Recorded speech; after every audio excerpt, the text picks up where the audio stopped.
For me, 100% yes.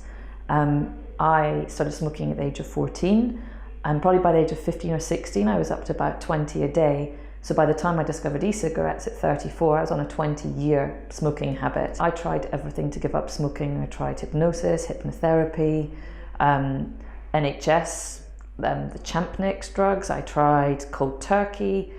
Just nothing worked for me, and it really was down to the habit. Everything in my life was about smoking. It was joined to the action with my hands, whether it was a drink on a Friday night or it was phoning my mother on a Tuesday night for an hour-long chat.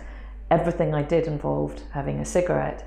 And for me, that's where e-cigarettes 100% come into their own, because you don't have to stop that habit. The pressure isn't there to just put something down and never think about it again. You actually are mimicking the sensation of smoking without taking in any of the 4,000 plus chemicals that exist in a combusted cigarette, or any of the 73 carcinogens that exist again in a combusted cigarette.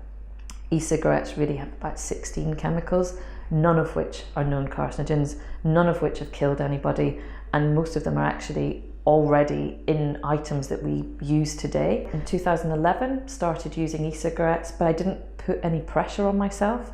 I dual used, so I would smoke and use an e-cigarette at the same time. And the way I did it was to say, really fancy a cigarette, I'll use my e-cigarette. If I still fancied a cigarette, I would still have one. But actually what happened after about a year was that I no longer needed the cigarettes.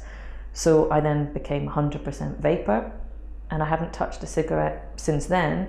And what I have done is I've reduced my nicotine level from 24 milligrams in 2011, when the technology for e-cigarettes wasn't particularly great, by the way, to 0. And actually a year ago, I just stopped vaping because I didn't see the point in keeping vaping when I wasn't even intaking any nicotine.